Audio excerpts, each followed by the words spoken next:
Hello, hi, hey, howdy. Welcome back to Cover to Cover. You want something covered? I got you covered. Now, we're running through the Korvac saga here. This takes place in Avengers issues 167 to 177, if my memory serves me correctly. Yeah, it is. Okay, decided to make sure we were in the right issues. Just looked up at the other corner. Last we left off, the Avengers had their, I guess, the government support cut. They were excommunicated from the government because Gyrick came through and Hawkeye left the door open, and Gyrick, being as a, what's the word I'm looking for? Reactionary? Yeah. Being as reactionary as he is, he saw that as a breach of security, and in that, oh, well, anybody can walk in and just have access to sensitive information, not knowing, or, under the complete suspicion that it was not properly secured, even though Hawkeye just kind of like had the shit on lock. Nonetheless, the funding was cut, and the Avengers are kind of just like left stranded, and they ran into an issue where they had to tackle one of the other villains named Tyrak. Right, Tyrak is this sea-based individual. He's a sea-based individual. He was wreaking havoc on the harbor, and the Avengers showed up, dispatched him relatively quickly, but because their funding had been cut, they had no way to actually transport him to the proper authorities or whatever. And they had no other option but to throw him back into the sea, lest he end up drying out like the part fish man that he is. And after that, you had a run-in where like more Avengers are disappearing. You see right here, Wanda got snatched, Cap got snatched, Beast, Wonder Man. Basically, the four that are outside of their tubes are the ones that kind of showed up. They were the only ones that were left out of all of the Avengers. And you see here on the cover as well as the Collector. They had a run-in with at the end of the last issue. Now, jumping right into it, finally. It starts off with, well, exactly where it is. Iron Man, Hawkeye, Thor, and Wasp all squaring up with the Collector, because the guy is kind of a manic in collecting all the Avengers and other heroes. You see in the back Quicksilver. You got Marvel. Moondragon is somewhere back there as well, and I still have to read into that. I want to know what happened with Moondragon, why she's there. But they make their move. Collector, who's actually codenamed Dr. Claw number 4, he pulls out a shake weight and decides he's going to, halt the Avengers as well. Now, here's the thing about the Collector, is that he has a contingency plan for like all of them. Like, check this shit out, right? So Thor gets aimed at with this here, I guess. Yeah, it's a power wand. Iron Man decides to step in the way and deflect it to the best of his abilities.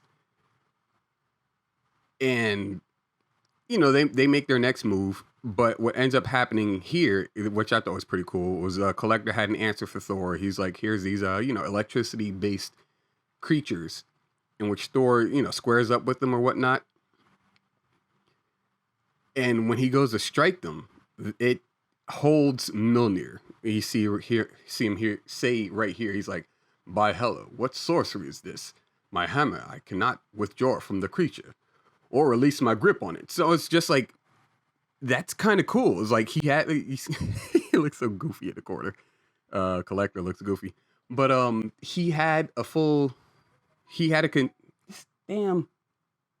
I'm about to throw my tablet out the fucking window. But you see, he had contingencies for it. So, Mjolnir, you think you're about to do something? Nah, you're stuck. And what ends up happening is Collector threatens Thor and saying, if you snatch Mjolnir away from this creature, it basically will eliminate an entire, I think a universe it was. Oh no, it says right here, as it passed into another dimension, Thunder God, where it is held fast by the dimensional interface. Should you succeed in pulling it free, the resultant temporal upheaval would doom billions of innocents inhabiting that far-flung other verse. So essentially, it's saying he's saying like, if you snatch Mjolnir away from this creature that's holding on to Mjolnir, you're probably going to kill a whole nother universe. And, that's kind of a stake, right?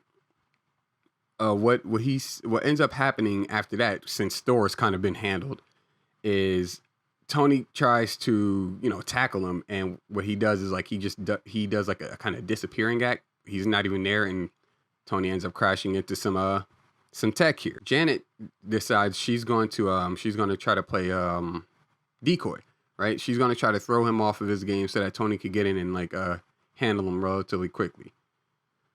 What Hawkeye says to Thor is, "Hey, look, it may or may not be true. You gotta get like free of this." And Thor's like, "I want to, but I can't risk the lives of others who don't deserve to die," kind of thing. That's like, I like that. See, the stakes are always high. It's always something that's just like, what you gonna do, Thor, right?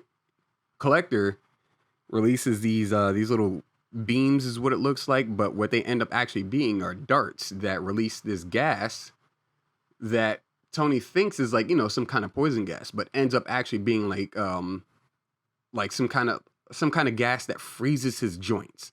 So it's hard for him to move and whatnot. So he's stuck in his own armor. And I'm just like, that's kind of cool too. It's like, I hate Collector, but he's so fucking genius in these tactics, right? Like he holds Thor, he holds Tony. He's like two of the best members of the team, if I'm remembering correctly. I'm just kind of like zooming through all of these panels. So what he does is like he shoots or he fires off at Thor and Hawkeye with the little the energy based creatures.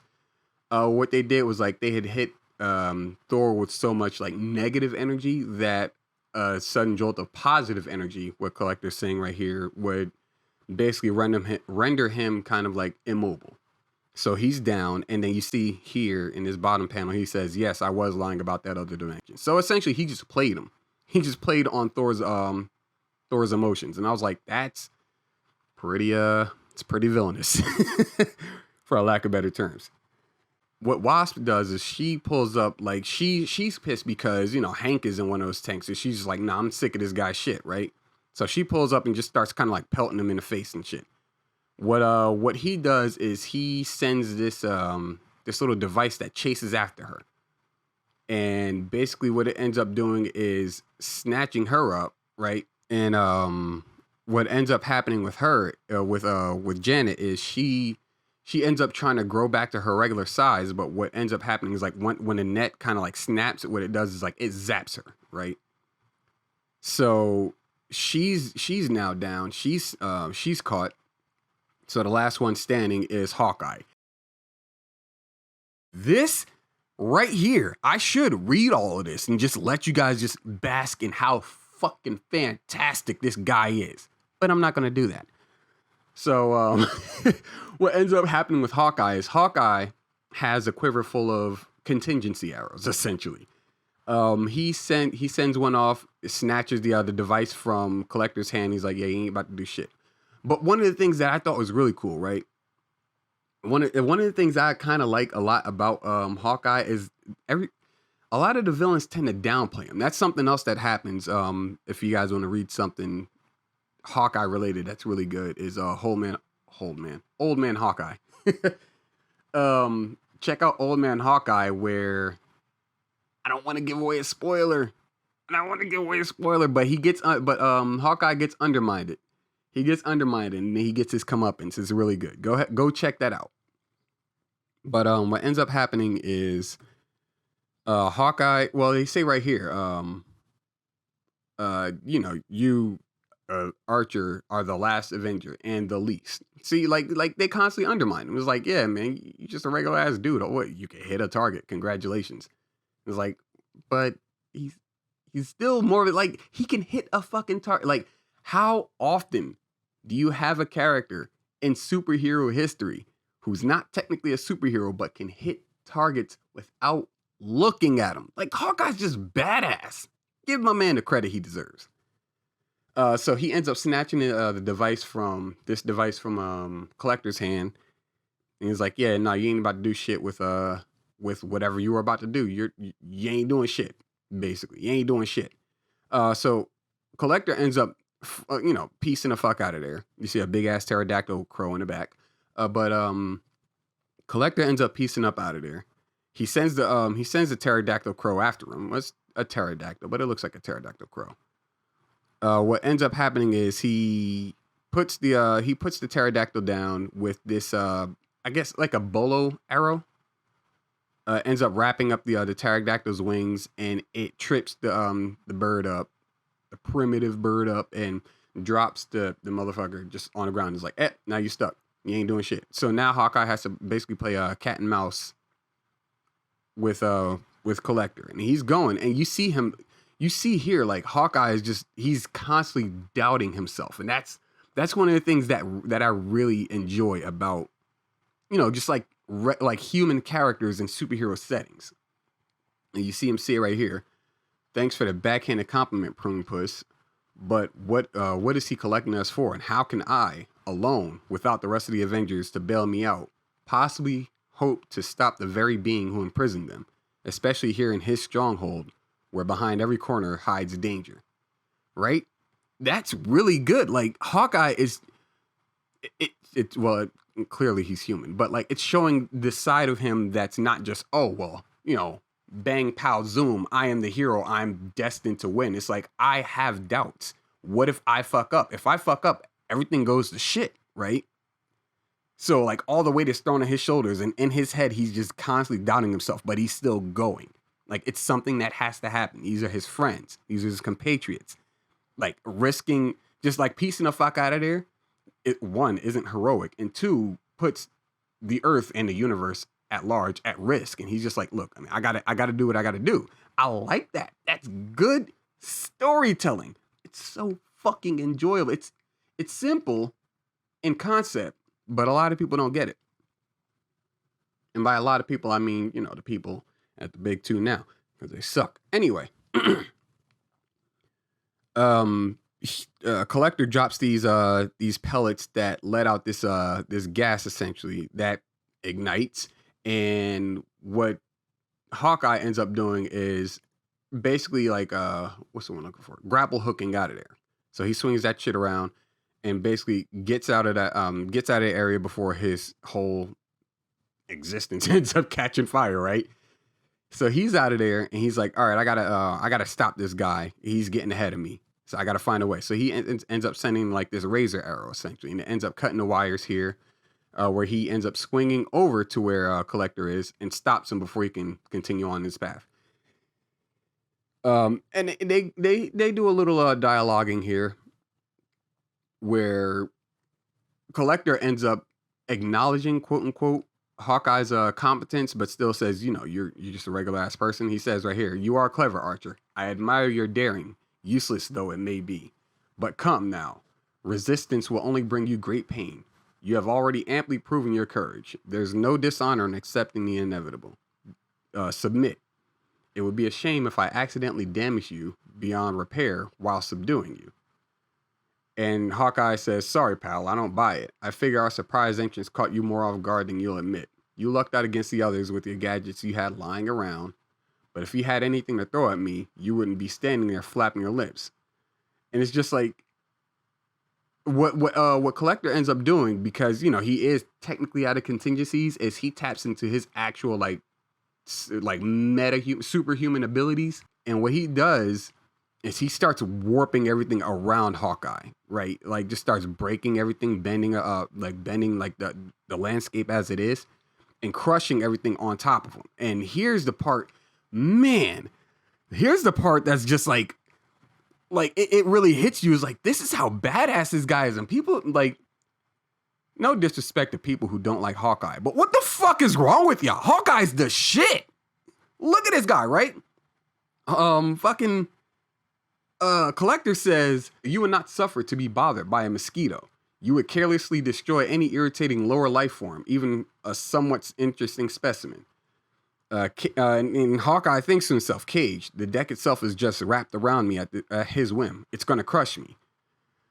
What an idiot I am. Why didn't I try to free the others? Why did I try to take him alone? Now we've all had it, right? So he takes this one final shot, right? Why did I have to be last? Time to fire off. A hope. please. And it's just like, it's look, he's at his fucking wit's end. He's the last fucking Avenger on this or the last hero on this this, I guess, spacecraft in this area. And like he's got, this is his trump card, I guess you can call it. Like this is like his last hope, right? So he fires off the arrow, as great as he is with targeting, and it ends up checking the Collector directly in the middle of his chest, right? Snatches that gold piece off of him. The Collector gets checked on his shit. It snatches the little gold disc off of his chest, which was essentially allowing him to use those the power cosmic without actually wearing him out as greatly as it did. What ends up happening is Hawkeye gets out of there and he's just like, all right, look, buddy, I'm sick of you and your old crony ass. The fuck are you doing? Why are you snatching my folks up, right? So Thor gets up to getting splashed with some water. Everyone's getting free. You see, they got the heroes are free thanks to the Human on the team, by the way. The Human. Now, it's not to say that Black Widow isn't just as human as he is. Or, Hank or Janet. But Hawkeye, the Human. The undermined Human, nonetheless. What ends up happening is they now have all of the heroes are free. So you see Moondragon, you see Black Panther, Quicksilver, Two Gun, Vision, Wanda, and Scarlet Witch, Hercules, Black Widow, and Marvel. And there's also the Avengers themselves that haven't been snatched up yet, or that were snatched up rather. So you had like Captain America, you had Tony, well, the rest of the Avengers technically. So they end up apprehending Collector, and they're just like, all right, what the hell are you doing? Why are you just snatching us up, essentially? So he goes through the whole spiel, and this is where the Korvac story really pops off. So what ends up happening is he tells them about he tells the Avengers about what is going on. Yeah, he talks about how he and his brother, it's himself being Collector and his brother being Jeff Goldblum. Yeah, what am I forgetting his name? Grandmaster, right? Grandmaster, Game Master, Grandmaster. Holy shit. They ended up going their separate ways, essentially, doing their own thing. What ends up happening is Collector has a child with Woman in the Back, right? What ends up happening is he ends up losing his wife. He loses his wife. He still has his daughter, of course, the baby there. But he ends up getting like these prophecies, like these flashes, essentially, that tell him of things that are to happen. So one of the things that ends up happening is the rise of Thanos. It's not just like this is actually, I think, post Thanos quest, and like in an upcoming story that will be the Infinity Saga. With starting with like Infinity War and going into like Infinity Watch, Infinity Crusade, and continuing down that line. Essentially, where not Carol Danvers was. Carol Danvers was nowhere near that. You know who was there? Adam Warlock. What you doing, James Gunn? Why not Adam Warlock? Why not Adam Warlock? What are you doing? Just follow the Lord. It's there. You have the whole script. You have what's sold. Just put it on a fucking film and sell it. It'll still sell. Trust me. Hell, the people that read the books back in the day, they'd just be like, shit, all right, I'll ramble later. But what ends up happening is he gets a prophecy of the rise of Thanos with the Infinity Saga, essentially. So what Collector ends up doing is, in his head, he's like, all right, well, I have to, essentially, he collects to preserve things that have more, what's what I'm looking for? They'll be necessary elsewhere, essentially. So he's snatching up individuals that will have a role in something greater for a later time. kind of thing, just kind of like snatching them out of the way of what's currently going on. He's kind of like an interrupter, right? In the sense of like how the Watcher like watches everything, he sees everything, but doesn't interfere. Collector, he sees things, but he sees things not as much as the Watchers do, but he interjects when he can, which is often. So what ends up happening is, like with the whole Thanos quest situation, he ends up seeing that Thanos ends up getting, defeated by, I think it was Silver Surfer, Walter Lawson, and Marvel. I think Drax is there as well, and some other characters I can't remember off the top of my head. I have to go back and check up on that. But nonetheless, he ends up relaxing at that point. And he's like, okay, well, I think we're good as it is. But then he gets another prophecy where there's another individual in this guy who, if you put two and two together, you would know it's Korvac, Michael Korvac.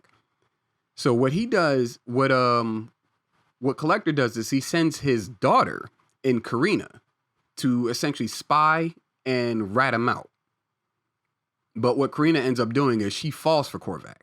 And in that instance, she ends up not ratting him out. She ends up not giving away his 20 so that, the Avengers can better locate this guy and put him down as quickly as possible. So that, he's trying to be undetected, and Karina's kind of supposed to work against that, but she ends up falling for him. She's like, yeah, no, I can't let my man go. So that's what her role was, and her having the ability to reach out to people, but she ended up like canning her own act, and Korvac stepped in and was like, the hell are you doing? She's like, nothing, kind of thing. So Korvac catches on, and you see him see right here. He's like, you see him say right here, holy shit, I can't speak today. He's like, who sent you? And she's like, my father, her father being the Collector. So what he ends up doing, what Korvac does is he hunts him down through essentially, cosmic sense. He hunts down Collector, and basically he's like, all right, he looks over at Karina and is like, you know what I'm about to do? And he's like, I'm gonna do it. And she's like, I know. He's like, you want to stop me? She's like, nah. So he sends off a beam that essentially he sends off a beam that hunts down Collector, while Collector is giving everyone a spiel about what's going on, like his whole suspicions and like how to essentially stop it all. And he's just like, well, what's going on? Like, he's like, everybody now knows that he sent his daughter, and they're just like, all right, well, who was it that, you were hunting down? Who's this person? And right before he can mention his name, he just gets blown the fuck away. So he just gets blasted, right? What ends up happening is everybody's just like, yo, we don't know where that blast came from. We don't know where that beam came from, like, at all. Like, we got to figure out what the hell is going on. It's like he's the only one that had like a clue as to what's going on, and now he's gone because some random ass someone cosmic sniped his ass. Like, he's gone, right? Tony's here is like, the Collector was here, but the enemy and Vision says, but the enemy learned that he was about to be revealed and eliminated the Collector from afar. And I'm just sitting here like, dude, this is getting crazy. So, everyone now has a suspicion that someone is behind the scenes pulling strings, which is why things just aren't lining up. And you see here, like, Karina just breaks down. She cries, right? It's whatever. And we wrap up here. Now, this is when things are at the when things are at the highest peak, I guess you can call it. When the stakes are so fucking high that, what would be the word I'm looking for? The stakes are so high that, exactly, I got nothing. They're just very high. All right, so let's jump in. And first off, this cover is cool as shit. I like this, right? It looks like, that's like the that's Korvac's form there, and he's just like, it looks like he's got full control over these guys, and everyone's just kind of panicking there in his form, essentially. It's just like, yo, this is crazy. What's going on? Plus, the color scheme is really good. This is a really good color scheme for Korvac. So you see them all surrounded by the remains, I guess you can call it, of the collector. And here everybody's just like, all right, well, we have to figure out what the hell is going on. What ends up happening is like Tony's like, all right, smart ones with me, cosmic awareness ones, y'all, try to backtrace, star 69, some cosmic energy. Try to figure out what the hell is going on. What ends up happening is, they split up. They do their searching to try to figure out what is what, essentially. Tony comes across what would be known as a time machine. He says here, by studying its function playback tapes, I've found a solution to at least one mystery that's been plaguing us. As you all know, about a month ago, Thor took a leave of absence on pursuit of his Odin quest, which is in his run, essentially. That's where Moondragon, you have, I think her name was Patsy Walker, in whatever fucking that chick there. Anyway, so that's what is her name? Shit. I'm not about to look it up. I'm just trying to remember it off the top of my head. But what ends up happening is Thor squares up with Count Nefaria, puts him down, and like out of nowhere he was just kind of like snatched up, just kind of like blipped out of there and pops back up in the middle of this fight where Jocasta, back a few issues, Jocasta was trying to get back to Ultron. You see the Avengers like beefing with each other, essentially to let her go or to stop her where she is, and Thor pops up and is like, I'm setting in. That's where Thor was. Like, he was just kind of absent. He didn't know what was going on the whole time. So it clues everyone in as to why Thor was, why he doesn't know who Wonder Man is, essentially. So what Two Gun asks is if he could be returned to his own timeline, because he's a man displaced of his own time. And he's just like, hey, I mean, look, I understand, the fight is here, but I can't be here. Or not I can't, but I want to go home, essentially. This is not my fight. Like, my fight is back in my own time, kind of thing. So what he ends up doing is he gets sent back to his own time. Clint and Two Gun, Matt and Clint, they end up, shaking hands. They're just like, hey, brother, it was fun traveling with you. We made some good change, but time for me to go back to my own timeline, kind of thing. It's like, I like that. It's a nice little send off. Two buddies on the tracks, doing that thing, making them coins. But he ends up getting sent back to his timeline, and Vision pops back up and he's just like, hey, I found something, right? So what ends up happening is the Avengers pop back up. They pop back up on Earth, just out of fucking nowhere, and shit just kind of like flies all over the place. So Wonder Man gets hit by a bus and nothing happens because he's Wonder Man. Wanda gets teleported to the middle of the fucking sky. She gets teleported to the middle of the sky. She can't fly, but she just gets teleported to the middle of the sky, like thousands of feet above like land, and she just starts falling. And your boy comes through and scoops her up. And Walter Lawson, this is a cool ass picture, by the way. He lands, and they kind of clue everybody in on what's going on, essentially. Hawkeye stuck on one of the flagpoles here, which I thought was kind of goofy. So as everyone's returning back to Earth, you see, we cut to Korvac, who's getting out of the pool, and he looks up at where his wife is, who's now crying because she let her daddy die. That happens. He pulls up in his purple leopard speedos and is just like, hey, I know how you feel. So let's make this happen. Let's get this out of the way. We gonna bring your spirits back. So yeah, it happens, right? They got a couple of panels where essentially they just, I'm not gonna go through reading all of the intimate bits, but you know they fuck. Let's just call it what it is. Look, it's on her face. It's right here in this panel. They're fucking. They're fucking. No big deal. And she's thinking about it. Think about her dad. No, well, not technically her dad, but she's thinking about how she was sent out and essentially to be a spy, and she ends up falling for him, and how she let Starhawk, who had the clue in, she ended up letting him die, and how she ended up letting her father die as well, in order to let Korvac continue on with trying to have full control of the Marvel universe as it is.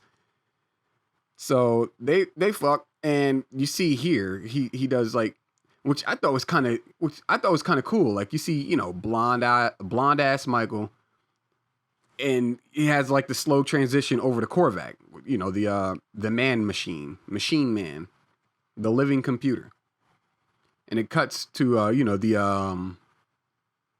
the escapades or the events. There we go. The events of how it got to this point. So you see Starhawk and Thor squaring up with Korvac, where back in Thor Annual, the two of them, Korvac had the two of them square up against each other, and the only way for them to stop beefing with each other was to take the fight to its ultimate force and just start shaking the lair up and destroying everything. And once that happened, that's when Korvac pieced the fuck out, because the rest of the Guardians of the 31st Century put his team down. And then it cuts to essentially what happens in Korvac basically popping up in what would be Galactus's command ship, right? Or command center, essentially. So he ends up taking in all the information here and becomes like one of the most intelligent beings of all time. Essentially what he does is he absorbs the cosmic energies of what Galactus would have, essentially. So he becomes, this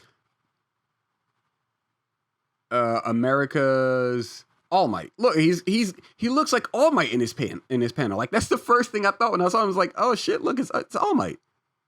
But what ends up happening is they're still fucking, right? They're still fucking, and it counts back to when he first met Karina. And he's just like, all right, we are piecing the fuck out. You are now my woman, and we gonna do some shit.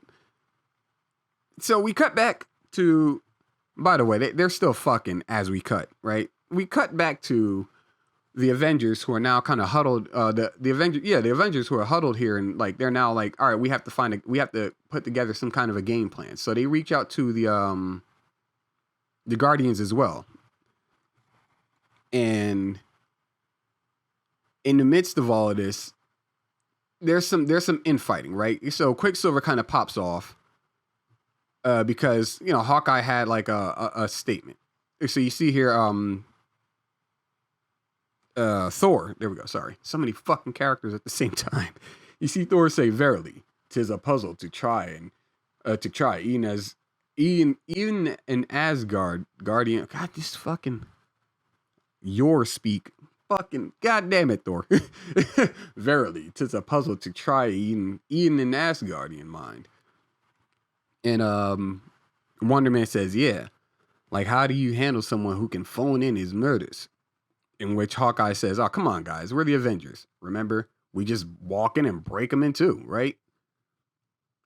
So that's them essentially talking about like whoever this mystery character is to them. And Quicksilver pops off and is just like, terrific, Hawkeye. We needed that suggestion like the Titanic needed another iceberg. I'm like, damn, this man's snapping for some reason. But that's when things just kind of like start. That's when the infighting starts happening between the team, where T'Challa pops off on Quicksilver. Iron Man sets in and tries to stop all of that. What's her face? Carol pops back up and she's just like, all right, I'm here to essentially to help, right? So she lands and then Hawkeye's like, all right, look, there's too much shit going on, like because he's got Quicksilver's gotten under his skin, so he pops off at Carol, and then Moondragon's like, hey, shut up, right? So everybody just kind of like beefs with each other for a bit, and Tony's like, hey, stop, all right. Let's cut it out, right? We gotta figure out what the fuck is going on. Like we're fighting someone else, not each other, kind of deal. And I'm like, all right, that makes sense. And Jacasa's like, hey, can I be of some assistance? And Quicksilver pops off and is like, we don't need, like, he's like, what the fuck can a robot do? And you see Vision go, well, a robot, you see Vision in the back is like, a robot can do much, motherfucker. And Moondragon's like, look, we get it. She's a robot, but she can assist in her ways. In which Vision steps up and is like, hey, look. Don't be a bitch, okay?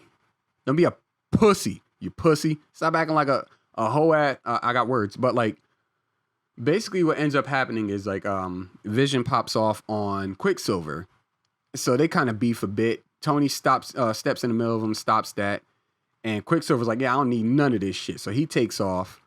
Tony goes back to his room and is just like, yo, this too much shit going on right now. Everybody's at wit's end. Nobody knows what the fuck is going on. So, confusion in the group kind of puts them against each other because it's conflicting views and opinions and stuff like that. That's understandable. This is when things kind of like, you have to step back and go, okay, they don't know what's going on. So one person suggests something and another person goes, well, that makes no sense. And here's why. And then they start beefing and then someone steps in and is like, hey, y'all cut it out. And somebody else steps in and it's like, it's good. It's good storytelling, because like it seems a bit fluff, like it doesn't need to happen, but it's good storytelling in that it's not just, okay, we're gonna Collector was eradicated before he can tell us who it was. Well, now that we have an idea of what's going on, we're just gonna all become a collective Batman and figure it out without any kind of conflict between each other. I kind of like the conflict between the Avengers as opposed to like just everything's like a natural 20 roll on figuring shit out. Anyway, Tony kind of like clues in on what's going on here. He sees Wonder Man and Carol. They're kind of on like a little hangout session or whatever. I guess you can call it a date, but like they're in a little hangout session where he's like, "Hey, let me show off a bit for you, right?" So he's like, "This is like this cool like a little weight device here that was designed by Tony Stark, and it has the ability. It basically you can set it to an adjustment to match the strength level of the hero like individual heroes. So she goes to try to lift it and can barely lift it. By the way, the Carol in Infinity War shouldn't have been able to tank Thanos' hits like that, like at all. Just saying. And this is why. Like she tries to lift it and is like, yeah, what ends up happening is what's his name? Simon. Simon says those magnetic plates on the floor vary the size's weight, and right now they're set for Thor. Let that be known. Carol Danvers is not as strong as Thor. So whatever you've been reading recently, throw that shit out the fucking window because it's a lie. A bold-faced lie. And then, Simon goes to lift it and does so successfully. However, weird form. But what ends up happening is he can't hold it up either. So it ends up crumbling down on him. And Tony steps in and is like, all right, let me just turn this off for you because, you're silly. So, yeah, Tony being Tony Stark, or them knowing him as Iron Man, not Tony Stark, he turns the device off. And he's like, hey, don't worry about it. No harm, no foul kind of thing. And he takes off. And everybody's just like, well, that's kind of weird. That's completely out of Iron Man's character. Usually he'd like pop off on us or something like that. But,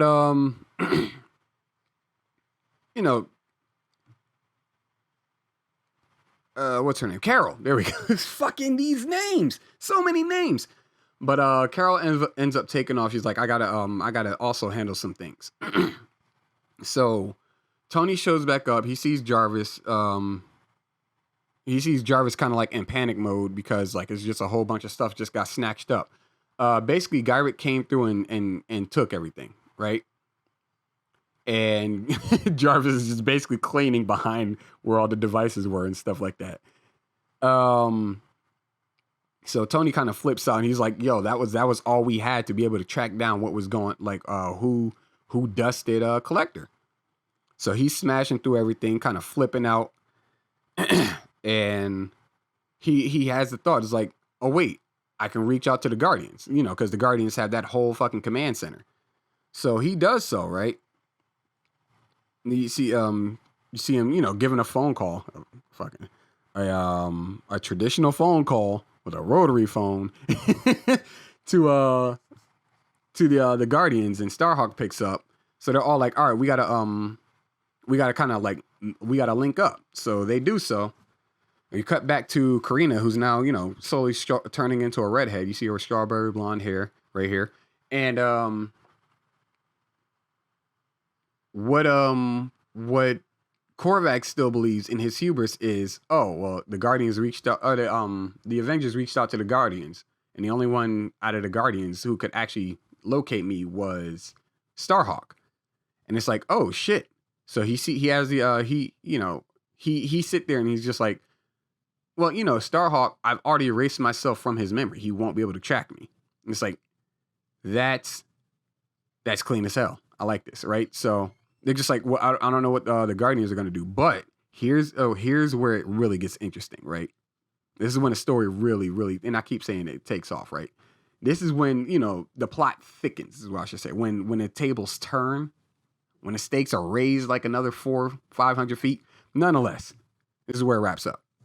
So if you guys have been following, the Korvac saga along these videos, you see a lot going on, right? So you see with like Thor Annual, you see the introduction, I guess, you see the origin story to Korvac, and why he's so important, why the Guardians matter, and then like as it rolls into the Avengers run, you see the forming of the Avengers as they are. So you had like the classic characters that were there. You had Vision, Wanda, Beast, Captain America, Iron Man, in the light, and they're just like, okay, well,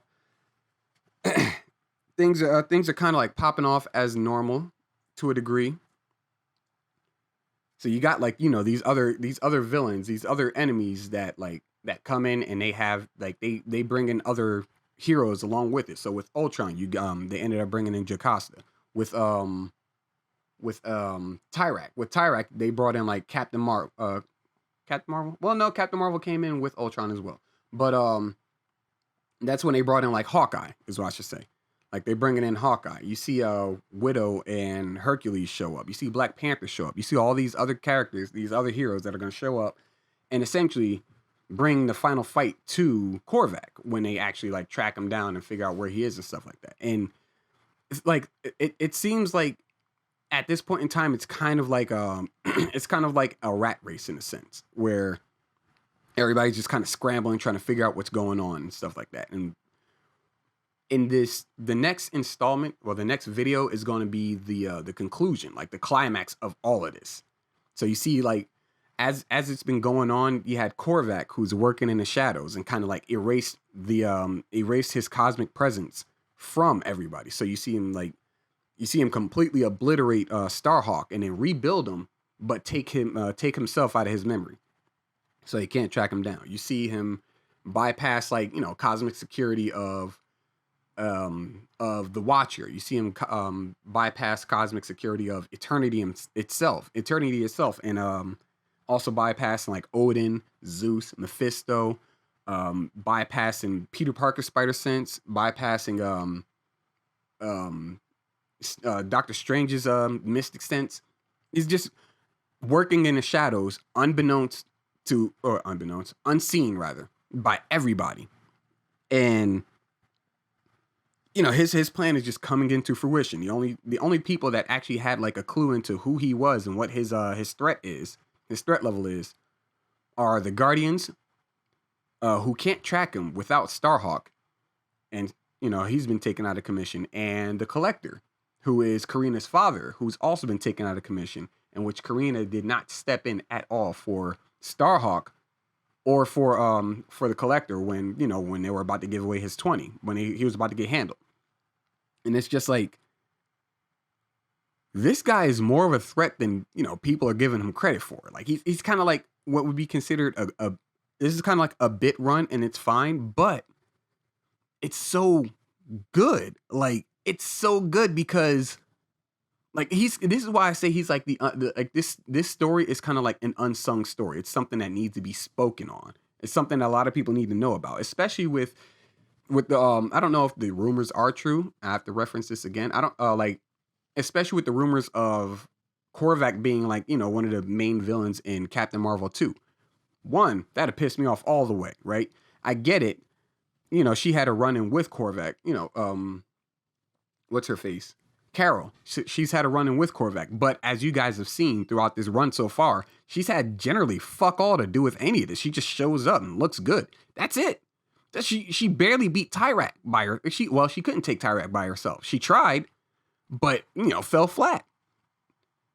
But where we are now is, okay, we understand that there's lore, there's backstory, there's a general script of what to do with these properties, with these characters, with these the timeline and these stories as it stands. Fuck it, we just want the characters. We're gonna do our own shit and make our own interpretation. No, this is why there's so many people that are like vehemently against what is now, is because you're just basically throwing away what happened and recreating it to make your own thing. And they're just like, one, we've heard this story already. Two, it's unoriginal. Three, it's lazy. And I don't know, there's 3 different ways of saying it's lazy, but still, this is like, the comics have already happened. The story has already been told. Just put it to a film. It's not difficult, but they choose to go against it. Why? I'm not entirely sure. And you see in this comic as well, there's little to no talk about any kind of like identity politics. And I'm not one to like I'm not one to shy away from like the topic of identity politics at all. It's just something that I don't want to I don't want it to overshadow, fiction as it stands. Like it's fine if you have and people will always make this argument. Oh, well, there's politics and everything. It's like I get it. Yeah, sure, there's a good and evil to everything. Sure. But you look at things like, you look at shows like Gundam, where there's fictional politics. It makes sense in the world why it's happening as it is. You look at things like Dynasty Warriors, where there's a war between warring dynasties, essentially, between different clans and such, and that makes sense in that setting, sure.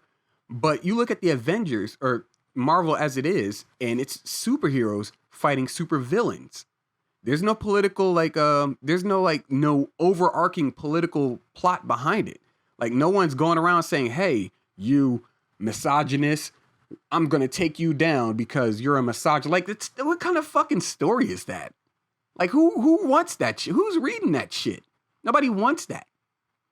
That's why I enjoy the comics as they are. You see, Thor and Vision and like Iron Man, Captain America, Hawkeye, all of them doing these crazy superhero shit. And you see like the villains doing like some diabolical villainous shit, and it's good. Albeit Ultron's weird because he wanted to kill his dad, fuck his mom, and make kids. But nonetheless, it's just good storytelling. It doesn't need to be politically charged. Now, yeah, they do make some some political references in here with Gyrick being a part of the government. And he's just like, okay, well, since y'all don't want to follow government protocols, we're going to pull our government support and you will not have access to what you currently have. We're going to just basically audit all your shit, essentially. And, didn't meet the bar, and they took all their shit. They took all their toys back. So now the Avengers, as they are, have little to nothing to work on. And Iron Man's like, all right, our last straw is like the Guardians of the 31st century, because they have a ship that has some advanced tech that could possibly help us out. And it's just like, this is good because, every time they get the upper hand, it gets snatched from under them because of some crazy circumstance. But there doesn't need to be any identity politics involved. It's not Like you do see a couple of times, the women reference, oh well, it's good to know that there's another there it's a good feeling seeing other women on the team. I think that was Janet talking to Carol. It's like, okay, it makes sense, and it makes sense in like a general stance. It's like that's like being the one white guy in a group of black people, and you see another white guy or a white girl or whatever, and you just like, okay, okay, so it's not just me, right? It's one of those it's not just me kind of things. It's just kind of like a sigh of relief in that sense. But like the whole thing about it is, I have to keep saying this: identity politics does not need to be the overarching topic of the comic in order for it to be good, especially in a setting with superheroes where they do superhero things. I don't care if you're black. I don't care if you're a woman. I don't care if you're, you know, transgender. What do you call it? Masculine presenting transgender female, lesbian, or whatever they want to call that shit. I don't care if you're any of that. What the fuck is the story about? Is it good? This is good. I like this, and I will keep pushing this shit. This is what I enjoy, right? And I hope you guys enjoy it as well. If you do, click my teeth fucking again. Fuck it, I'm not doing the goddamn outro. Fucking click my teeth. That shit hurts.